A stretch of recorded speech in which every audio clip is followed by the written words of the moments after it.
Friends ನಮಸ್ತೆ, ನಾನು Mallikarjun. Welcome to ಸ್ಪರ್ಧಾ ಕರ್ನಾಟಕ ಅಕಾಡೆಮಿ ಯೂಟ್ಯೂಬ್ ಚಾನಲ್. ಸ್ನೇಹಿತರೆ, ಇನ್ನೇನು ಸಿ.ಟೆಟ್ ಎಕ್ಸಾಮ್ ಹತ್ರ ಬರ್ತಾ ಇದೆ. ಸಿ.ಟೆಟ್ ಎಕ್ಸಾಮ್ಗೆ ಪ್ರಿಪೇರ್ ಆಗ್ತಾ ಇದ್ರೆ ನೋಡಿ ಸ್ನೇಹಿತರೆ, ಕರ್ನಾಟಕ ಟಿ ಎಕ್ಸಾಮ್ ನೀವು ಕ್ಲಿಯರ್ ಮಾಡ್ಕೊಂಡಿಲ್ಲ ಅಂದರೆ ಅಥವಾ ಸ್ಕೋರ್ ಮಾಡ್ಕೊಂಡಿಲ್ಲ ಅಂದರೆ ಸಿ.ಟೆಟ್ ಎಕ್ಸಾಮಲ್ಲಿ ಪೇಪರ್ ಫಸ್ಟ್ ನೀವೇನಾದ್ರು ಕ್ಲಿಯರ್ ಮಾಡ್ಕೊಂಡ್ರಿ ಅಂದರೆ ನಮ್ಮ ಕರ್ನಾಟಕದಲ್ಲಿ ಕಾಲ್ ಫಾರ್ ಆಗ್ತಕ್ಕಂಥ PSTRಗೆ ಅಪ್ಲೈ ಮಾಡ್ಬೋದು. ಹಾಗೆ ಸಿ.ಟೆಟ್ ಪೇಪರ್ ಸೆಕೆಂಡ್ ಕ್ಲಿಯರ್ ಮಾಡಿದ್ರಿ ಅಂದರೆ ನಮ್ಮ ಕರ್ನಾಟಕದಲ್ಲಿ ನಡೀತಕ್ಕಂಥ GPSTR ಎಕ್ಸಾಮಿಗೆ ಕೂಡ ಅಪ್ಲೈ ಮಾಡ್ಬೋದು. ಸೊ ಹಾಗೆ ನಮ್ಮ ನ್ಯಾಷನಲ್ ಲೆವೆಲ್ ಬರ್ತಕ್ಕಂಥ ಎಲ್ಲ ಟೀಚರ್ ಪೋಸ್ಟ್ಗೆ ಎಲಿಜಿಬಲ್ ಆಗ್ತೀರಿ. ಹಾಗಾಗಿ ಸಿ.ಟೆಟ್ ಎಕ್ಸಾಮ್ ತುಂಬ ಇಂಪಾರ್ಟೆಂಟು. ಮಿಸ್ ಮಾಡ್ದೇ ಈ ವಿಡಿಯೋನ ಕೊನೆವರೆಗೂ ವಾಚ್ ಮಾಡ್ತಾ ಬಂದರೆ ಸಿ.ಟೆಟ್ ಎಕ್ಸಾಮಲ್ಲಿ ಕೇಳ್ತಕ್ಕಂಥ ಕೆಲವೊಂದು ಮ್ಯಾಥಮೆಟಿಕ್ಸ್ ಪ್ರಶ್ನೆಗಳನ್ನು ಯಾವ ರೀತಿ ಸಾಲ್ವ್ ಮಾಡೋದು ಅಂತ ಹೇಳ್ಕೊಡ್ತೀನಿ. ಈಗಾಗಲೇ ಸಾಕಷ್ಟು ವಿಡಿಯೋಸ್ನ ನಮ್ಮ ಯೂಟ್ಯೂಬ್ ಚಾನಲಲ್ಲಿ ಅಪ್ಲೋಡ್ ಮಾಡಿದ್ದೀನಿ. ಆ ವಿಡಿಯೋಸ್ನ ಮಿಸ್ ಮಾಡ್ದೇ ವಾಚ್ ಮಾಡ್ತಾ ಬನ್ನಿ. ಪ್ರತಿಯೊಂದು ಕ್ವಶನ್ ಬರ್ಕೊಂಡು ಸೊಲ್ಯೂಷನ್ ಬರಿತಾ ಪ್ರಾಕ್ಟೀಸ್ ಮಾಡಿದ್ರೆ ಮಾತ್ರ ಈ ಸಬ್ಜೆಕ್ಟ್ ಈಸಿ ಆಗುತ್ತೆ. ಅದಕ್ಕಿಂತ ಬಿಫೋರ್ ಆಗಿ ನಮ್ಮ ಸ್ಪರ್ಧಾ ಕರ್ನಾಟಕ ಅಕಾಡೆಮಿ ಯೂಟ್ಯೂಬ್ ಚಾನಲ್ಗೆ ಸಬ್ಸ್ಕ್ರೈಬ್ ಆಗಿಲ್ಲ ಅಂದರೆ ಸಬ್ಸ್ಕ್ರೈಬ್ ಆಗಿ, ಪಕ್ಕದಲ್ಲಿ ಬರೋ ಬೆಲ್ ಐಕಾನ್ ಪ್ರೆಸ್ ಮಾಡಿ ನೋಟಿಫೈ ಆಗಿರಿ. ಹಾಗೆ ಈ ಥರ ಲೋಗೋ ಕಾಣಿಸ್ತಕ್ಕಂಥ ಸ್ಪರ್ಧಾ ಕರ್ನಾಟಕ ಅಕಾಡೆಮಿ ಆ್ಯಪನ್ನು ಗೂಗಲ್ ಪ್ಲೇ ಸ್ಟೋರಲ್ಲಿ ಹೋಗಿ ಡೌನ್ಲೋಡ್ ಮಾಡ್ಕೊಂಡ್ರಿ ಅಂದರೆ ಸೊ PSTR ಆಗಿರ್ಬೋದು, GPSTR, HSTR ಹಾಗೆ TET ಎಕ್ಸಾಮ್ ಸಂಬಂಧಪಟ್ಟಂಥ ಆಫ್ಲೈನ್ ಮತ್ತು ಆನ್ಲೈನ್ ಕ್ಲಾಸಸ್ ಕೂಡ ಅವೈಲೇಬಲ್ ಇದೆ. ಹೆಚ್ಚಿನ ಮಾಹಿತಿ ಬೇಕಂದರೆ ಇಲ್ಲಿ ಕಳಿಸ್ತಕ್ಕಂಥ ಮೊಬೈಲ್ ನಂಬರ್ಗೆ ಕರೆ ಮಾಡಿ ಹೆಚ್ಚಿನ ಮಾಹಿತಿನ ಪಡಿತಾ ಬನ್ನಿ. ಸೊ ಈ ಕ್ಲಾಸಲ್ಲಿ ಮೊದಲನೇ ಪ್ರಶ್ನೆ ನೋಡ್ತಾ ಬರೋಣ ಏನು ಕೊಟ್ಟಿದ್ದೇನೆ ಅಂತ. If the first term of AP is A and its common difference is B, then it's 10th term is ಅಂತ ಇದೆ. ನೋಡ್ರಿ, ಒಂದು ಸಮಾಂತರ ಶ್ರೇಣಿ ಅಂತ ಕರಿತೀವಿ. ಅರ್ಥಮೆಟಿಕ್ ಪ್ರೋಗ್ರೆಷನ್ ಅಂತ ಇಂಗ್ಲೀಷಲ್ಲಿ ಹೇಳ್ತೀವಿ, ಕನ್ನಡದಲ್ಲಿ ಸಮಾಂತರ ಶ್ರೇಣಿ ಅಂತ ಹೇಳ್ತೀವಿ. ಆ ಸಮಾಂತರ ಶ್ರೇಣಿಯ ಮೊದಲನೇ ಪದ ಫಸ್ಟ್ ಟರ್ಮ್ A ಅಂತ ಇದೆ. ಕಾಮನ್ ಡಿಫ್ರೆನ್ಸ್ ಅಂತ ಹೇಳ್ತೀವಿ. ಕಾಮನ್ ಡಿಫ್ರೆನ್ಸ್ ಅಂದರೆ ಸಾಮಾನ್ಯ ವ್ಯತ್ಯಾಸ B ಅಂತ ಹೇಳಿದ್ದಾರೆ. ಹಾಗಾದರೆ ಆ ಸಮಾಂತರ ಶ್ರೇಣಿಯ 10ನೇ ಪದ ಏನು ಅಂತ ಕೇಳಿದ್ದಾನೆ. ನೋಡ್ರಿ, ಸಮಾಂತರ ಶ್ರೇಣಿಯ 10ನೇ ಪದ 10th term of on arithmetic progression ಅಂದರೆ ಸೊ ಆ ಸಮಾಂತರ ಶ್ರೇಣಿಯ 10ನೇ ಪದ ಅಂದರೆ T10 ಅಂತ ಬರೀತೀವಿ. 10th ಟರ್ಮ್ ಅಂತ. ಸಮಾಂತರ ಶ್ರೇಣಿಯ 10ನೇ ಪದ ಬರೀಬೇಕಂದ್ರೆ ನಾವು ಅದನ್ನು ಸಿಂಪ್ಲಿಫೈಡ್ ಫಾರ್ಮೆಟಲ್ಲಿ A+9D ಅಂತ ಬರೀತೀವಿ. ಇದು ಸಮಾಂತರ ಶ್ರೇಣಿಯ 10ನೇ ಪದ. ಸೊ ಇಲ್ಲಿ 10ನೇ ಪದ ಬೇಕಂದ್ರೆ 1 ಮೈನಸ್ ಮಾಡಿ 9 ಬರೀಬೇಕು. 9ನೇ ಪದ ಬೇಕಾದ್ರೆ ಇಲ್ಲಿ 8D ಬರುತ್ತೆ. 8ನೇ ಪದ ಬೇಕಾದ್ರೆ 7D ಬರುತ್ತೆ. 20ನೇ ಪದ ಅಂತ ಕೇಳಿದ್ರೆ ಇಲ್ಲಿ 19D ಆಗುತ್ತೆ, 1 ಕಡಿಮೆ ಆಗುತ್ತೆ ಅಷ್ಟೇ. ಸೊ ಇದು ಸಮಾಂತರ ಶ್ರೇಣಿಯ 10ನೇ ಪದ ಅಂದರೆ ನಾವು ಡೈರೆಕ್ಟಾಗಿ A+9D ಅಂತ ಬರ್ಕೋಬೋದು. ಸೊ ಇಲ್ಲಿ A ಅಂದರೆ ಫಸ್ಟ್ ಟರ್ಮು, D ಅಂದರೆ ಕಾಮನ್ ಡಿಫ್ರೆನ್ಸ್ ಅಂತ ಕರಿತೀವಿ. ಸೊ ಹಾಗಾದರೆ ಫಸ್ಟ್ ಟರ್ಮ್ ಇಲ್ಲೂ ಕೂಡ A ಅಂತಲೇ ಕೊಟ್ಟಿರೋದ್ರಿಂದ A ಜಾಗದಲ್ಲಿ ಏನೇ ಇರುತ್ತೆ, ಚೇಂಜಸ್ ಆಗಲ್ಲ. +9 ಬರ್ಕೊಂಡು D ಅಂದರೆ ಕಾಮನ್ ಡಿಫ್ರೆನ್ಸ್ ಅಂತ ಹೇಳ್ತೀವಿ. ಸಾಮಾನ್ಯ ವ್ಯತ್ಯಾಸ. ಸಾಮಾನ್ಯ ವ್ಯತ್ಯಾಸ B ಆಗಿದೆ ಅಂತ ಕೊಟ್ಟಿರೋದ್ರಿಂದ ಈ D ಜಾಗದಲ್ಲಿ B ಬರ್ಕೋಬೇಕು. ಇದು ಸಮಾಂತರ ಶ್ರೇಣಿಯ 10ನೇ ಪದ A+9B ಆಗುತ್ತೆ. A+9B ಅಂತ ಆಪ್ಷನ್ C ನಲ್ಲಿದೆ ನೋಡ್ರಿ. This is the right answer. This is the 10th term of on arithmetic progression ಅಂತ ಕರಿತೀವಿ. A+9B ಆಗುತ್ತೆ. D ಅಂದರೆ ಕಾಮನ್ ಡಿಫ್ರೆನ್ಸ್ B ಅಂತ ಹೇಳಿದಾನಂದರೆ ಈ D ಪ್ಲೇಸಲ್ಲಿ B ಹಾಕೊಂಡ್ರೆ ಮುಗಿದೋತು. A+9B is the 10th term of arithmetic progression ಅಂತ ಕರಿತೀವಿ. ಓಕೆನಾ? ನೆಕ್ಸ್ಟ್ ಮುಂದಿನ ಪ್ರಶ್ನೆ ಬರೋಣ. If the points 3, 3/4 is the midpoint of the line segment joining the points K, 0 and 7, 3/2, then the value of K is ಅಂತ ನೋಡ್ರಿ. K, 0 ಮತ್ತು 7, 3/2 ಬಿಂದುಗಳನ್ನು ಸೇರಿಸುವ ರೇಖೆಯ ಭಾಗದ ಮಧ್ಯ ಬಿಂದು 3, 3/4 ಆಗಿದ್ದರೆ Kನ ಮೌಲ್ಯ ಹೀಗಿರುತ್ತದೆ ಅಂತ ಪ್ರಶ್ನೆ ಕೇಳಿದ್ದಾನೆ. ಸೊ ನೋಡ್ರಿ, ಒಂದು ಲೈನ್ ಸೆಗ್ಮೆಂಟ್ ಅಂದರೆ ಒಂದು ರೇಖಾಖಂಡ ಅಂತ ಕರಿತೀವಿ. ಇದು ಒಂದು ಲೈನ್ ಸೆಗ್ಮೆಂಟ್. ಸೊ ಈ ಲೈನ್ ಸೆಗ್ಮೆಂಟ್ನ ಕೋಆರ್ಡಿನೇಟ್ ಪಾಯಿಂಟ್ಸ್ ಅಂತ ಕರಿತೀವಿ. ಕೋಆರ್ಡಿನೇಟ್ ಪಾಯಿಂಟ್ಸ್ ಅಂದರೆ ನಿರ್ದೇಶಾಂಕಗಳು ಅಂತ ಕರಿತೀವಿ. ಸೊ ಈ ಪಾಯಿಂಟ್ ಇದನ್ನು P ಅಂತ ತಗೊಂತೀನಿ, ಇದನ್ನು Q ಅಂತ ತಗೊಂತೀನಿ. ಈ PQನ ಮಧ್ಯ ಬಿಂದು R ಅಂತ ತಗೊಂತೀನಿ. ಸೊ P ಅನ್ನೋದು ಒಂದು ರೇಖಾಖಂಡ ಲೈನ್ ಸೆಗ್ಮೆಂಟ್. ಇದರ ಮಿಡ್ ಪಾಯಿಂಟ್ R ಅಂತ ತಗೊಂತೀನಿ. R is the mid point of line PQ ಅಂತ ಹೇಳ್ತೀವಿ. ಸೊ P ಬಿಂದುವಿನ ಕೋಆರ್ಡಿನೇಟ್ಸು K, 0 ಅಂತ ಇದೆ. Q ಬಿಂದುವಿನ ಕೋಆರ್ಡಿನೇಟ್ಸು 7, 3/2 ಇದೆ. 7, 3/2 ಕೊಟ್ಟಿದ್ದಾನೆ. ಸೊ ಆಮೇಲೆ ಈ ಮಧ್ಯ ಬಿಂದು ಏನಿದೆಯಲ್ಲ R, ಮಧ್ಯ ಬಿಂದು ಎಷ್ಟಿದೆ ಅಂದರೆ 3, 3/4 ಅಂತ ಹೇಳಿದ್ದಾನೆ. 3, 3/4 ಅನ್ನೋದು ಈ ಮಧ್ಯ ಬಿಂದುವಿನ ನಿರ್ದೇಶಾಂಕಗಳು, coordinates of the mid point ಅಂತ ಹೇಳ್ತೀವಿ. ಸೊ ಹಾಗಾದರೆ ಇಲ್ಲಿ ಕೆನ ಬೆಲೆ ಎಷ್ಟು ಅಂತ ಕೇಳಿದ್ದಾನೆ. ನೋಡ್ರಿ, ಇದು ಪಿ ಕ್ಯೂ ಅನ್ನೋದು ಒಂದು ಲೈನ್ ಸೆಗ್ಮೆಂಟ್. ಈ ಲೈನ್ ಸೆಗ್ಮೆಂಟ್ನ ಮಿಡ್ ಪಾಯಿಂಟ್ ಆರ್ ಇದೆ ಅಂದರೆ ಆರ್ನ ಕೋಆರ್ಡಿನೇಟ್ಸ್ ಪಾಯಿಂಟ್ ಕೊಟ್ಟಿದ್ದಾನೆ. ಇವ್ನು ಯೂಸ್ ಮಾಡ್ಕೊಂಡು ಈ ಕೆ ಜಾಗದಲ್ಲಿ ಯಾವ ಸಂಖ್ಯೆ ಬರುತ್ತೆ ಅಂತ ಕಂಡುಹಿಡಿಬೇಕು.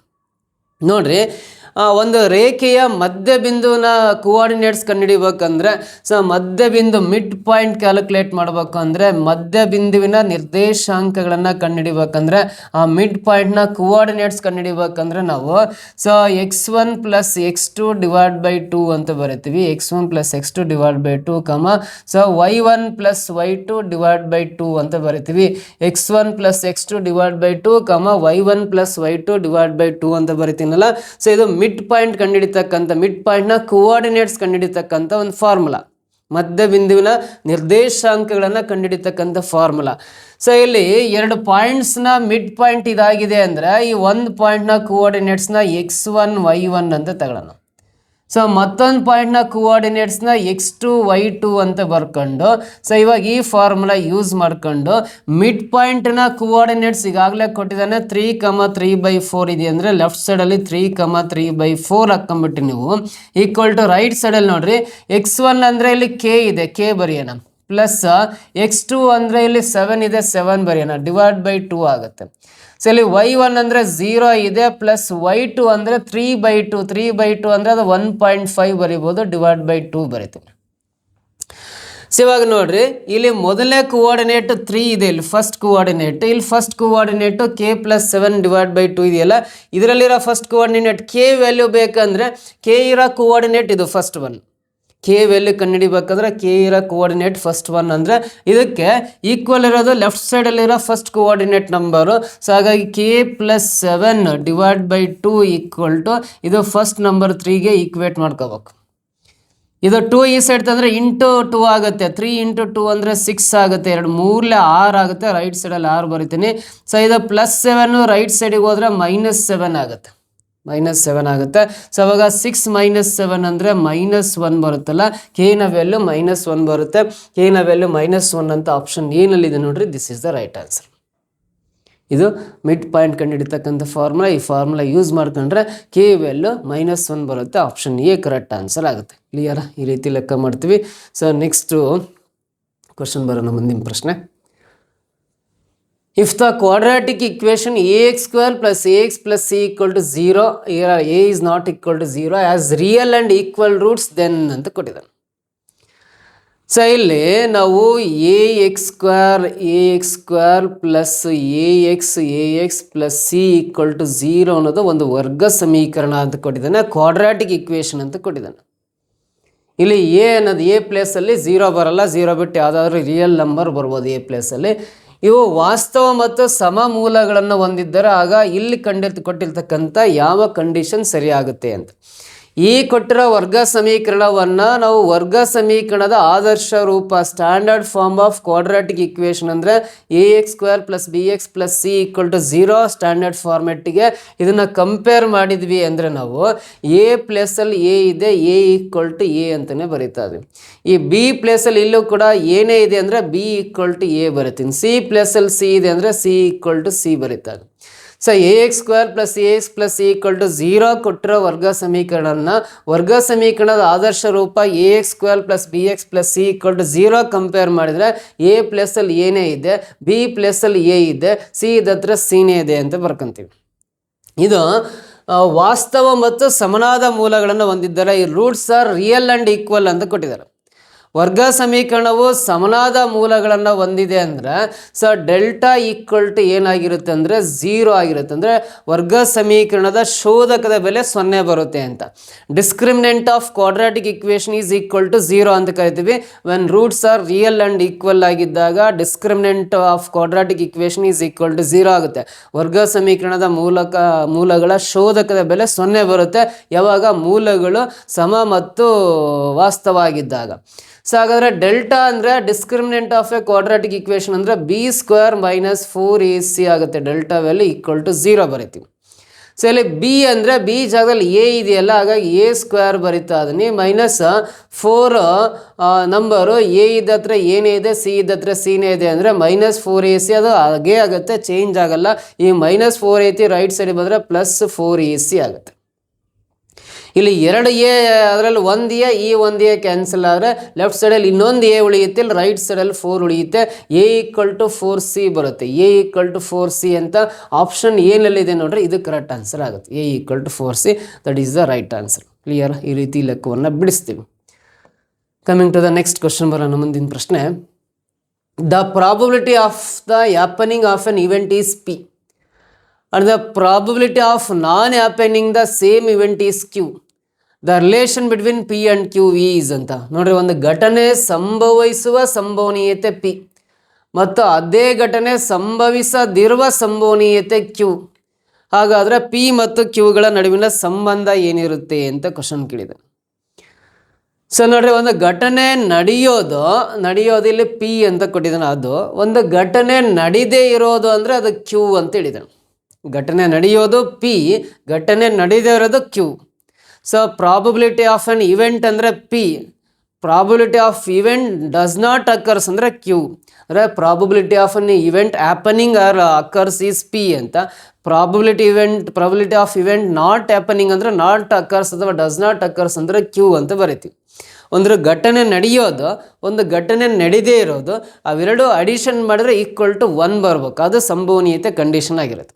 ಘಟನೆ ನಡೆಯೋದು ಮತ್ತು ನಡೆದೇ ಇರೋದು ಎರಡನ್ನೂ ಕೂಡಿದಾಗ =1 ಬರುತ್ತೆ. Probability of an event occurs, probability of an event does not occurs, ಅವೆರಡೂ ಅಡಿಷನ್ ಮಾಡಿದ್ರೆ =1 ಬಂದರೆ ಅದು ಸಂಭವನೀಯತೆ ಆಗಿರುತ್ತೆ.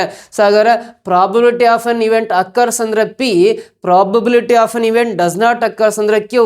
ಇವೆರಡೂ ಕೂಡಿದ್ರೆ 1 ಬಂದರೆ ಅದೇ ಸರಿಯಾದ ಸಮೀಕರಣ ಆಗಿರುತ್ತೆ. P + Q = 1 ಬರಿತೀವಿ. P + Q = 1 ಅಂತ ಆಪ್ಷನ್ ಸಿ ನಲ್ಲಿದೆ ನೋಡ್ರಿ. This is the right answer, exact answer. Next question ಬರೋಣ. ಮುಂದಿನ ಪ್ರಶ್ನೆ, if alpha and beta are the zeros of the polynomial P of x = 2x² + 6x - 6 ಅಂತ ಇದೆ. 2x² - 6x - 6 ಅಂತ ಕೊಟ್ಟಿದ್ದಾರೆ. then the value of 1/alpha + 1/beta is equal to ಅಂತಿದೆ. Alpha ಮತ್ತು ಬೀಟಾಗಳು ಇಲ್ಲಿ ಕೊಟ್ಟಿರೋ ಪಾಲಿನಾಮಿಯಲ್ನ ಶೂನ್ಯತೆಗಳು, ಸೊನ್ನೆಗಳು ಅಥವಾ ಶೂನ್ಯತೆಗಳು ಅಂತ ಕರಿತೀವಿ. ಝೀರೋಸ್ ಆಫ್ ಎ ಪಾಲಿನಾಮಿಯಲ್ ಅಂತ ಕರಿತೀವಿ, ಅಥವಾ roots of the quadratic equation ಅಂತ ಕರಿತೀವಿ. ಆ ಬಹುಪದದ ಶೂನ್ಯತೆಗಳು ಅಂತ ಕರಿತೀವಿ, ಅಥವಾ roots of the quadratic equation ವರ್ಗ ಸಮೀಕರಣದ ಮೂಲಗಳಾಗಿದ್ದರೆ 1/ಆಲ್ಫಾ ಮತ್ತು 1/ಬೀಟಾದ ಬೆಲೆ ಎಷ್ಟಾಗುತ್ತೆ ಅಂತ ಕೇಳಿದ್ದಾನೆ. ಸೊ ಇಲ್ಲಿ ನೋಡ್ರಿ, P of x = 0 ಅಂತ ತಗೊಂತೀನಿ. ಶೂನ್ಯತೆಗಳನ್ನು ಕಂಡುಹಿಡಿಯಬೇಕು. ವರ್ಗ ಸಮೀಕರಣದ ಶೂನ್ಯತೆಗಳು, ವರ್ಗ ಬಹುಪದದ ಶೂನ್ಯತೆಗಳು, ಕ್ವಾಡ್ರಾಟಿಕ್ ಪಾಲಿನಾಮಿಯಲ್ನ ಝೀರೋಸ್ ಕಂಡುಹಿಡಿಬೇಕಂದ್ರೆ P of x = 0 ತಗೊಳ್ಳೋಣ. ಇಲ್ಲಿ P of x ಅಂದರೆ 2x² + 6x - 6 = 0 ಇದೆ. ಇದನ್ನು ನಾವು ವರ್ಗ ಸಮೀಕರಣದ ಆದರ್ಶ ರೂಪ ಹಿಂದಿನ ಲೆಕ್ಕದಲ್ಲಿ ಹೇಳ್ಕೊಟ್ಟಿದ್ರೆ ಅದಕ್ಕೆ ಕಂಪೇರ್ ಮಾಡಿದರೆ A ಇದ್ದತ್ರ ಇಲ್ಲಿ 2 ಇದೆ, A = 2 ಬರೀಬೋದು. B ಇದ್ದತ್ರ 6 ಇದೆ, C ಇದ್ದತ್ರ -6 ಅಂತ ಬರ್ಕೊಂಡು, ಸೊ ವರ್ಗ ಸಮೀಕರಣದ ಮೂಲಗಳ ಮೊತ್ತ ಸಮ್ ಆಫ್ ದ ರೂಟ್ಸ್ ಅಂತ ಕರಿತೀವಿ. Sum of the roots of a quadratic equation ಅಂದರೆ ಇಲ್ಲಿ ರೂಟ್ಸ್ ಅಥವಾ zeros of a polynomial alpha beta ಅಂತ ಕೊಟ್ಟಿರೋದ್ರಿಂದ, ಸೊ ಆಲ್ಫಾ ಅನ್ನೋದು ಒಂದು ರೂಟು, ಬೀಟಾ ಅನ್ನೋದು ಮತ್ತೊಂದು root. Sum of roots of a quadratic equation ಅಂದರೆ ವರ್ಗ ಸಮೀಕರಣದ ಮೂಲಗಳ ಮೊತ್ತ -b/a ಅಂತ ಬರಿತೀವಿ. ಅದೇ ಮೂಲಗಳ ಗುಣಲಬ್ಧ ಪ್ರಾಡಕ್ಟ್ ಆಫ್ ರೂಟ್ಸನ್ನು c/a ಅಂತ ಬರಿತೀವಿ. ಇಲ್ಲಿ ಮೈನಸ್ ಬರೆಯೋಣ. b ಅಂದರೆ 6 / a ಅಂದರೆ 2 ಆಗುತ್ತೆ.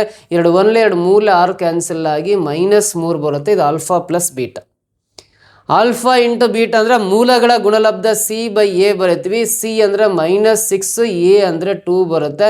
2 ಮೂಲ 6 ಕ್ಯಾನ್ಸಲ್ ಆಗಿ -3 ಅನ್ನೋದು ಆಲ್ಫಾ ಇಂಟು ಬೀಟಾ ಆಗುತ್ತೆ. ಮೂಲಗಳ ಮೊತ್ತ -3, ಮೂಲಗಳ ಗುಣಲಬ್ಧ ಕೂಡ ಎಷ್ಟು ಬರುತ್ತೆ ಅಂದರೆ -3 ಬರ್ತಾ ಇದೆ ಮೂಲಗಳ ಗುಣಲಬ್ಧ. ಸೊ ಇಲ್ಲಿ ಕಂಡುಹಿಡಿಯೋಕೆ ಕೇಳಿರೋದು ಏನಂದರೆ 1/ಆಲ್ಫಾ + 1/ಬೀಟಾ ವ್ಯಾಲ್ಯೂ. ಸೊ 1/ಆಲ್ಫಾ + 1/ಬೀಟಾ ವ್ಯಾಲ್ಯೂ ಕಂಡುಹಿಡಿಬೇಕಂದ್ರೆ, ಸೊ ಇಲ್ಲಿ ಆಲ್ಫಾ ಬೀಟಾಕ್ಕೂ LCM ತಗೊಳ್ಳೋಣ. ಆಲ್ಫಾ ಇಂಟು ಬೀಟಾ ಆಗುತ್ತೆ. ಇವನು ಕ್ರಾಸ್ ಮಲ್ಟಿಪ್ಲೈ ಮಾಡಿದ್ರೆ 1 ಇಂಟು ಬೀಟಾ ಅಂದರೆ ಬೀಟಾ ಬರುತ್ತೆ, 1 ಇಂಟು ಆಲ್ಫಾ ಅಂದರೆ ಆಲ್ಫಾ ಬರುತ್ತೆ. ಸೊ ಇದು ಆಲ್ಫಾ + ಬೀಟಾ / ಕೆಳಗಡೆ ಆಲ್ಫಾ ಬೀಟಾ ಬರಿತೀನಿ. ಸೊ ಆಲ್ಫಾ ಪ್ಲಸ್ ಬೀಟಾ ಅಂದರೆ -3 ಬರುತ್ತೆ. ಆಲ್ಫಾ ಇಂಟು ಬೀಟಾ ಅಂದರೆ -3ನೇ ಇದೆ. ಸೊ ಇಲ್ಲಿ ಮೈನಸ್ ಮೈನಸ್ ಕ್ಯಾನ್ಸಲ್, 3 1 ಕ್ಯಾನ್ಸಲ್ ಆಗಿ 1 ಬರುತ್ತೆ. ಸೊ ಇದು 1 ಅನ್ನೋದು 1/α ಪ್ಲಸ್ 1/β ವ್ಯಾಲ್ಯೂ 1 ಬರುತ್ತೆ. 1 ಅನ್ನೋದು ಆಪ್ಷನ್ ಬಿ ನಲ್ಲಿದೆ. This is the correct answer. Clear ಗೊತ್ತಾಯ್ತಾ? ಈ ರೀತಿ ಲೆಕ್ಕವನ್ನು ಬಿಡಿಸ್ತೀವಿ. Coming to the next question. So ನಮ್ಮ ಕ್ಲಾಸಸ್ ಇಷ್ಟ ಆಗಿದ್ರೆ ಈ QR ಕೋಡನ್ನು ಸ್ಕ್ಯಾನ್ ಮಾಡಿ ಸ್ಪರ್ಧಾ ಕರ್ನಾಟಕ ಅಕಾಡೆಮಿಗೆ ನಿಮಗೆ ಸಾಧ್ಯವಾದರೆ ಡೊನೇಟ್ ಮಾಡ್ತಾ ಬರ್ಬೋದು. Not compulsory, not mandatory. Coming to the next question ಬರೋಣ. ಮುಂದಿನ ಪ್ರಶ್ನೆಗೆ. The distance between 2 parallel tangents to a circle of radius 3.5 centimetre is 3.5 centimetre ತ್ರಿಜ್ಯ ಇರುವ ವೃತ್ತಕ್ಕಿಳಿದ ಸಮಾಂತರ ಸ್ಪರ್ಶಕಗಳ ನಡುವಿನ ಅಂತರ ಎಷ್ಟು ಅಂತ ಕೇಳಿದೆ. ಸೊ ಇಲ್ಲೊಂದು ಸರ್ಕಲ್ ಡ್ರಾ ಮಾಡ್ಕೊಂಡ್ಬಿಟ್ಟು ಇದು ಓ ಅನ್ನೋದು ಸೆಂಟರ್ ಆಫ್ ದ ಸರ್ಕಲ್ ಅಂತ ಬರೀತೀನಿ. ಸೊ ಇಲ್ಲಿ ಒಂದು ಟ್ಯಾನ್ಜೆಂಟ್ ಡ್ರಾ ಮಾಡ್ತಾ ಇದ್ದೀನಿ. ಇದಕ್ಕೆ ಸಮಾಂತರವಾಗಿರೋ ಥರ ಮತ್ತೊಂದು ಟ್ಯಾನ್ಜೆಂಟ್ ಈ ಮಗದಲ್ಲಿ ಡ್ರಾ ಮಾಡ್ತಾ ಬರೋಣ. ಸಮಾಂತರವಾಗಿರೋ ಥರ ಮತ್ತೊಂದು ಟ್ಯಾನ್ಜೆಂಟ್ ಸ್ಪರ್ಶಕ, ಎರಡು ಸಮಾಂತರ ಸ್ಪರ್ಶಕಗಳು ಅಂತ ಹೇಳಿದ್ದೇನೆ. ಪ್ಯಾರಲಲ್ ಟ್ಯಾನ್ಜೆಂಟ್ಸ್ ಅಂದರೆ ಈ ರೀತಿ ಪ್ಯಾರಲಲ್ ಲೈನ್ಸ್ ಡ್ರಾ ಮಾಡ್ತೀವಲ್ಲ, ಇವನ್ನೇ ಪ್ಯಾರಲಲ್ ಟ್ಯಾನ್ಜೆಂಟ್ಸ್ ಅಂತ ಕರಿತೀವಿ. ಸೊ ಈ ಎರಡು ಸಮಾಂತರ ಸ್ಪರ್ಶಕಗಳನ್ನ, ಸಮಾನಾಂತರ ಸ್ಪರ್ಶಕಗಳು ಪ್ಯಾರಲಲ್ ಟ್ಯಾನ್ಜೆಂಟ್ಸ್ನ ಡ್ರಾ ಮಾಡ್ತಾ ಇದೀವಲ್ಲ, ಈ ಎರಡೂ ಟ್ಯಾನ್ಜೆಂಟ್ಸ್ನ ನಡುವಿನ ಅಂತರ ಅಂದ್ರೆ ಈ ವೃತ್ತದ ಡಯಾಮೀಟರ್ ಏನಿರ್ತಲ್ಲ, ವೃತ್ತದ ವ್ಯಾಸ ಏನಿರುತ್ತಲ್ಲ, ಆ ವೃತ್ತದ ವ್ಯಾಸವೇ ಎರಡು ಸಮಾನಾಂತರ ಸ್ಪರ್ಶಕಗಳ ನಡುವಿನ ಅಂತರ ಆಗಿರುತ್ತೆ. ಸೊ ಇಲ್ಲಿ ಡಯಾಮೀಟರ್ ಆಫ್ ಎ ಸರ್ಕಲ್ ಏನಿರುತ್ತಲ್ಲ, ಅದು ಎರಡೂ ಪ್ಯಾರಲಲ್ ಟ್ಯಾಂಜೆಂಟ್ಸ್ ನಡುವಿರ್ತಕ್ಕಂಥ ಡಿಸ್ಟೆನ್ಸ್ ಆಗಿರುತ್ತೆ. ಹಾಗಾದ್ರೆ ಈ ವೃತ್ತದ ಡಯಾಮೀಟರ್ ಕಂಡುಹಿಡಿಬೇಕಂದ್ರೆ ತ್ರಿಜ್ಯ ಕೊಟ್ಟಿದ್ದಾನೆ. 3.5 ಸೆಂಟಿಮೀಟರ್ ತ್ರಿಜ್ಯ ಇದೆ. ಈ ಕಡೆ 3.5 ಸೆಂಟಿಮೀಟರ್ ಇದೆ ಅಂದರೆ ಈ ಸೈಡ್ ತ್ರಿಜ್ಯ ಆಗುತ್ತೆ 3.5 ಸೆಂಟಿಮೀಟರ್ ಆಗುತ್ತೆ. ಹಾಗಾದ್ರೆ ಟೋಟಲ್ ಡಯಾಮೀಟರ್ ಇಲ್ಲಿಂದ ಇಲ್ಲಿಗೆ ಎಷ್ಟಾಗುತ್ತೆ? 3.5 ಅಂದರೆ 7 ಸೆಂಟಿಮೀಟರ್ ಆಗುತ್ತಲ್ಲ. ಈ ವೃತ್ತದ ವ್ಯಾಸವೇ ಎರಡು ಸಮಾನಾಂತರ ಸ್ಪರ್ಶಕಗಳ ನಡುವಿನ ಅಂತರ ಆಗಿರುತ್ತೆ. Diameter of A circle is the distance between the 2 parallel tangents ಅಂತ ಕರಿತೀವಿ. ಸೊ ಹಾಗಾದ್ರೆ ಡಯಾಮೀಟರ್ ಆಫ್ ಎ ಸರ್ಕಲ್ ಅಂದರೆ 7 ಸೆಂಟಿಮೀಟರ್ ಇದೆಯಲ್ಲ, 7 ಸೆಂಟಿಮೀಟರ್ ಅನ್ನೋದು ಎರಡು ಸಮಾನಾಂತರ ಸ್ಪರ್ಶಕಗಳ ನಡುವಿನ ಅಂತರ ಆಗಿರುತ್ತೆ. ಆಪ್ಷನ್ ಡಿ ಇದೆಯಲ್ಲ, that is the correct answer. ಗೊತ್ತಾಯ್ತಾ? Coming to the next question. In the given figure, ಕೊಟ್ಟಿರೋ ಚಿತ್ರದಲ್ಲಿ ಕಾಣಿಸ್ತಾ ಇದೆ ನೋಡ್ರಿ. Given figure in triangle PQR triangle ಅಲ್ಲಿ ST parallel to QR. ST ಅನ್ನೋ ರೇಖೆ ಇದೆಯಲ್ಲ, ಇದು QR ಸರಳ ರೇಖೆಗೆ ಪ್ಯಾರಲಲ್ ಆಗಿದೆ, ಸಮಾನಾಂತರವಾಗಿದೆ ಅಂತ ಹೇಳಿದಲ್ಲ. ಸೊ PS = 16 ಸೆಂಟಿಮೀಟರ್ ಅಂತ ಹೇಳಿದಾನೆ. P ನಿಂದ S ವರೆಗೆ ಇರೋ ಡಿಸ್ಟೆನ್ಸ್, P ನಿಂದ S ವರೆಗೆ ಇರೋ ಡಿಸ್ಟೆನ್ಸ್ 16 ಸೆಂಟಿಮೀಟರ್ ಅಂತ ಹೇಳಿದ್ದಾರೆ, 16 centimetre. And PQ = 40 mm. P ನಿಂದ Q ಇರೋ ಡಿಸ್ಟೆನ್ಸ್ ಟೋಟಲಿ 40 ಇದೆಯಲ್ಲ, ಆ 40ರಲ್ಲಿ ಈ 16 ಮೈನಸ್ ಮಾಡಿದಾಗ ಇನ್ನು 24 ಬರುತ್ತಲ್ಲ, ಅದು S ಇಂದ R ಇರೋ ಡಿಸ್ಟೆನ್ಸ್ ಇದು 24 ಅಂತ ಬರಿತೀನಿ. ಸೊ ಅವಾಗ P ನಿಂದ Qಗೆ 16 + 24 ಕೂಡಿದಾಗ ಟೋಟಲ್ 40 ಸೆಂಟಿಮೀಟರ್ ಸರಿ ಆಗುತ್ತೆ. ಸೊ ಹಾಗಿದ್ದರೆ PT = TR ಅಂತ ಕೇಳಿದ್ದಾನೆ. PT ಮತ್ತು TR ಇರ್ತಕ್ಕಂಥ ಅನುಪಾತ ಎಷ್ಟು ಅಂತ ಕೇಳಿದ್ದಾನೆ. ಸೊ ನೀವು ಥೇಲ್ಸ್ನ ಪ್ರಮೇಯ ಓದಿದ್ದೆ ಆದರೆ, ಥೇಲ್ಸ್ನ ಪ್ರಮೇಯ ಅಥವಾ ಮೂಲ ಸಮಾನುಪಾತತೆಯ ಪ್ರಮೇಯ ಅಂತ ಕರಿತೀವಿ. Basic proportionality theorem or Thales theorem ಅಂತ ಕರಿತೀವಲ್ಲ. ಸೊ ನೋಡ್ರಿ, ತ್ರಿಭುಜದ ಒಂದು ಬಾಹು ಅಂದರೆ QR ಬಾಹುವಿಗೆ ಸಮಾಂತರವಾಗಿ ಒಂದು ಸರಳ ರೇಖೆಯನ್ನು ಎಳೆದಾಗ, ತ್ರಿಭುಜದ ಒಂದು ಬಾಹುವಿಗೆ ಸಮಾನಾಂತರವಾಗಿ ಒಂದು ಸರಳ ರೇಖೆಯನ್ನು ಎಳೆದಾಗ ಸೊ ಉಳಿದ ಎರಡು ಬಾಹುಗಳನ್ನು ಸಮಾನುಪಾತದಲ್ಲಿ ವಿಭಾಗಿಸುತ್ತದೆ ಅಂತ ಥೇಲ್ಸ್ನ ಪ್ರಮೇಯ ಹೇಳುತ್ತೆ. ಮೂಲ ಸಮಾನುಪಾತತೆಯ ಪ್ರಮೇಯ, ಬೇಸಿಕ್ ಪ್ರಪೋರ್ಷನಾಲಿಟಿ ಥಿಯರಮ್ ಹೇಳುತ್ತೆ. So a straight line can be drawn parallel to the any side of a triangle is equally divides the other 2 sides ಅಂತ ಹೇಳ್ತೀವಿ. ಉಳಿದ ಎರಡು ಭಾವಗಳನ್ನು ಸಮಾನುಪಾತದಲ್ಲಿ ವಿಭಾಗಿಸುತ್ತೆ ಅಂತ ಕರಿತೀವಿ. ಸೊ ಹಾಗಾದರೆ ಈ QT ಮತ್ತು ST ಅನ್ನು ಬಿಟ್ಟು ಉಳಿದೆರಡು ಭಾವಗಳಂದರೆ PQ ಮತ್ತು PR ಅನ್ನು ಸಮಾನುಪಾತದಲ್ಲಿ ವಿಭಾಗಿಸುತ್ತದೆ ಅಂತೇಳಿದಾರೆ. So PS divide by SQ is equal to PS divide by, ನೋಡ್ರಿ PS divide by SQ is equal to PT divide by TR ಅಂತ ಬರಿಬೋದು. PT ಡಿವೈಡ್ ಬೈ TR ಅಂತ ಬರಿತೀವಿ. ಸೊ ಇದು ಒಂದು ತ್ರಿಭುಜದಲ್ಲಿ ಒಂದು ಬಾಹುವಿಗೆ ಸಮಾಂತರವಾಗಿ ಎಳೆದ ಸರಳ ರೇಖೆಯು ಉಳಿದೆರಡು ಬಾಹುಗಳನ್ನು ಸಮಾನುಪಾತದಲ್ಲಿ ವಿಭಾಗಿಸುತ್ತದೆ ಅಂತ ಥೇಲ್ಸ್ ಪ್ರಮೇಯ ಹೇಳುತ್ತಲ್ಲ, ಅದರ ಪ್ರಕಾರ ಉಳಿದೆರಡು ಬಾಹುಗಳ ಅನುಪಾತಗಳನ್ನು ಈ ರೀತಿ ಬರ್ಕೊಂಡೆ. ಇಲ್ಲಿ PS ಅಂದರೆ ಗೊತ್ತಿದೆ, P ನಿಂದ Sಗೆ 16 ಸೆಂಟಿಮೀಟರ್ ಇದೆ. SQ ಗೊತ್ತಿದೆ, S ಇಂದ Qಗೆ 24 centimetre. Equal to P T ಗೊತ್ತಿಲ್ಲ ಹಾಗೆ ಬರೆಯೋಣ, ಡಿವೈಡ್ ಬೈ ಟಿ ಆರು ಕೂಡ ಹಾಗೆ ಬರೆಯೋಣ. ಸೊ ಇಲ್ಲಿ 8 2 16, 8 3 24 ಕ್ಯಾನ್ಸಲ್ ಆಗಿ 2/3 ಇದೆಯಲ್ಲ, ಅದು 2:3 ಆಗುತ್ತೆ. Equal to P T is to T R ಅಂತ ಬರೀತೀವಿ. P T is to T R ratio 2:3 ಆಗುತ್ತೆ. ಇಲ್ಲಿ ಕೇಳಿರೋದು ಅದೇ, P T is to T R ratio ಎಷ್ಟಾಗುತ್ತೆ? 2:3 ಬರುತ್ತೆ. Option A is the correct answer. Clear? ಗೊತ್ತಾಯ್ತಾ? Coming to the next question ಬರೋಣ. ಮುಂದಿನ ಪ್ರಶ್ನೆ 8th in 7th ಆಯ್ತಾ? 8th. The value of 1 minus tan square 45 divided by 1 plus tan square 45 is equal to the value of ಅಂತ ಇದೆ. So ಅಲ್ಲಿ 1 minus tan square 45 divided by 1 plus tan square 45 degree value ಎಷ್ಟಾಗುತ್ತೆ ಅಂತ ಕೇಳಿದಾನೆ. So ನೋಡ್ರಿ, ಇಲ್ಲಿ 1 minus tan 45 degree value 1 ಮೇಲ್ಗಡೆ square ಬರಿತೀನಿ. 1 plus tan square 45 ಇದೆಯಲ್ಲ, ಟ್ಯಾನ್ 45 ಡಿಗ್ರಿ ವ್ಯಾಲ್ಯೂ 1 ಮೇಲ್ಗಡೆ ಸ್ಕ್ವೇರ್ ಬರಿತೀನಿ. ಇದು 1 minus 1, ಇದು 1 plus 1 ಆಗುತ್ತೆ. ಯಾಕಂದ್ರೆ 1 ಸ್ಕ್ವೇರ್ ವ್ಯಾಲ್ಯೂ 1 ಬರುತ್ತೆ, ಇಲ್ಲಿ 1 ಸ್ಕ್ವೇರ್ ವ್ಯಾಲ್ಯೂ 1 ಬರುತ್ತಲ್ಲ. 1 minus 1 ಅಂದರೆ 0, 1 plus 1 ಅಂದರೆ 2 ಆಗುತ್ತೆ. 0/2 ಅಂದರೆ 0 ಬರುತ್ತೆ. ಸೊ ಅಲ್ಲಿ 0 ಅಂದರೆ tan 30 degree value 1/√3, tan 60 degree value √3, tan 90 degree value infinity, tan 0 degree value 0 ಆಗುತ್ತಲ್ಲ, ಈ 0ನ ಟ್ಯಾನ್ 0ಕ್ಕೆ ಸಮ ಅಂತ ಬರಿಬೋದು. 0 ಅಂದರೆ ಅದು ಟ್ಯಾನ್ 0ಕ್ಕೆ ಸಮ ಇರೋದು. Option D is the right answer ಅಂತ ಕರಿತೀವಿ. ಇದು ಒಂದು ವಿಧಾನ, ಸಿಂಪಲ್ ಇದು. ಸೊ ಅದರ್ವೈಸ್ ನೋಡ್ರಿ, tan square 1 minus tan square theta divide by 1 plus tan square theta ಅದನ್ನ cos 2 theta ಅಂತ ಬರಿತೀವಿ. cos 2 theta ಫಾರ್ಮುಲಾ ಏನಂದ್ರೆ 1 minus tan square theta divide by 1 plus tan square theta ಅಂತ ಬರಿತೀವಿ. cos 2 theta value.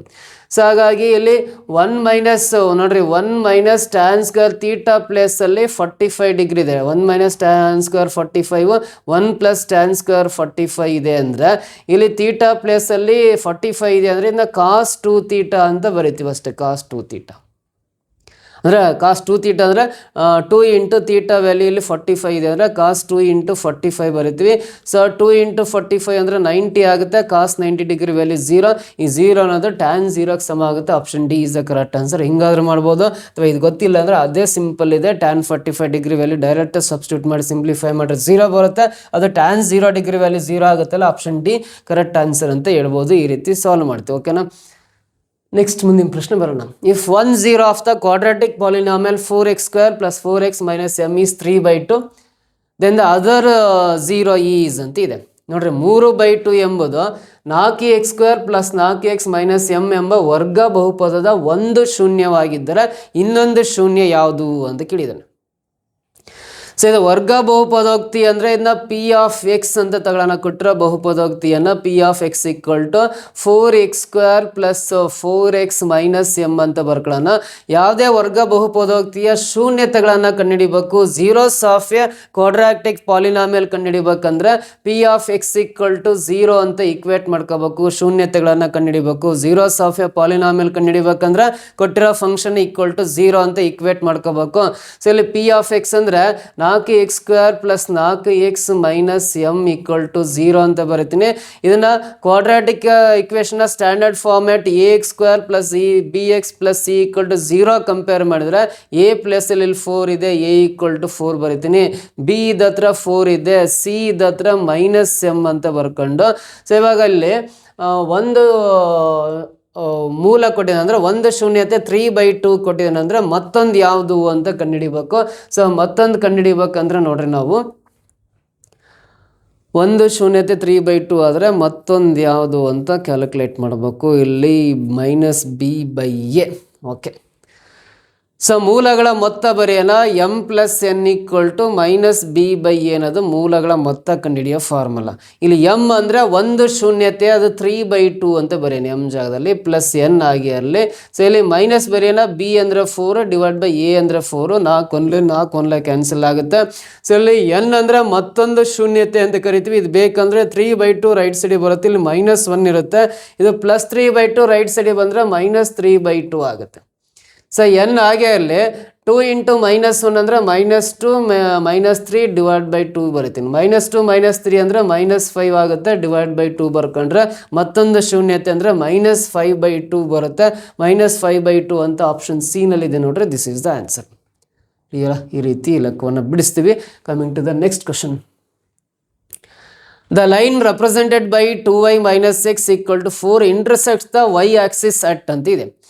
2y minus X equal to 4ನಿಂದ ಪ್ರತಿನಿಧಿಸುವ ರೇಖೆಯು Y ಅಕ್ಷವನ್ನು ಇಲ್ಲಿ ಛೇದಿಸುತ್ತದೆ ಅಂತ.